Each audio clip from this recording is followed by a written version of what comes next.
মুহূৰ্তত আহি পৰিছে ৰাজ্যখনৰ বাবে কেইবাটাও বিগ ব্ৰেকিং নিউজ আৰু এনে ধৰণৰ খবৰসমূহ নিজেও চাবৰ কাৰণে চেনেলটো ছাবস্ক্ৰাইব কৰিবলৈ নাপাহৰিব। জনাই আছো এটা গুৰুত্বপূৰ্ণ খবৰ। আজি জোনমণি ৰাভাৰ ঘৰত উপস্থিত হৈছে CBIৰ দল।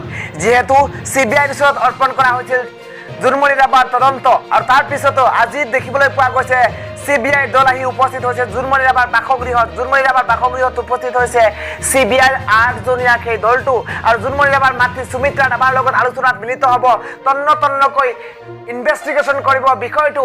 কিয়নো জোনমণি ৰাভাৰ মৃত্যুৰ পিছতে জোনমণি ৰাভাৰ মাতৃয়ে এজাহাৰ দাখিল কৰিছিলে, কেইজনমান লোকৰ নামো উল্লেখ কৰিছিলে, আৰক্ষী বিষয়া কেইজনমান লোকৰ নামো উল্লেখ কৰা হৈছিলে। কেইজনমান আৰক্ষী বিষয়া তদন্ত অব্যাহত ৰাখিব CID দলে।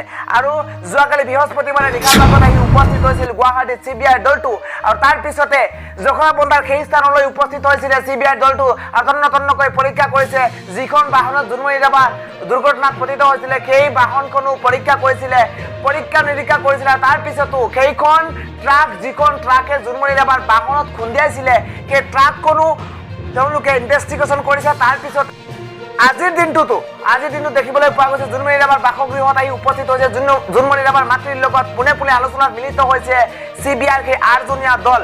জোনমণি ৰাভাৰ বাসগৃহত CBIৰ দল উপস্থিত হৈছে। নগাঁৱৰ পৰা পোনে জোনমণি ৰাভাৰ বাসগৃহত CBIৰ দল আহি উপস্থিত হোৱা পৰিলক্ষিত হৈছে। DIG লাভলী কাটাৰিয়াৰ নেতৃত্বত চলিছে এই 8জনীয়া DIG লাভলী কাটাৰিয়াৰ নেতৃত্বত চলিছে এই অভিযানটো। এই দলটোৱে এতিয়া ক্ষিপ্ৰ গতিৰে তেওঁলোকৰ অভিযান অব্যাহত ৰাখিছে আৰু তদন্ত অব্যাহত ৰখা পৰিলক্ষিত হৈছে। SI জোনমণি ৰাভাৰ গুৱাহাটীৰ কাহিলীপাৰাৰ বাসগৃহলৈ গৈ তদন্ত আৰম্ভ কৰিছে CBIৰ দলে।